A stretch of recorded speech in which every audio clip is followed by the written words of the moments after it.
All newborn babies communicate by using 5 universal sounds. The first word is ne. Ne. And this is the word for hunger.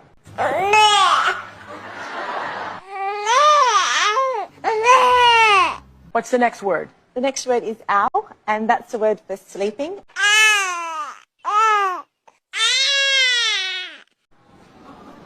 Very good. Now, you've uncovered a word that you say means discomfort. What is that? Yes, this is the word he.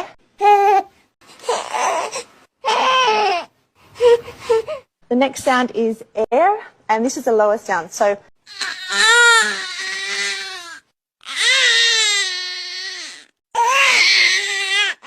next one is and this is when there's an air bubble in the top part of the chest and the body's using a reflex to get the air out.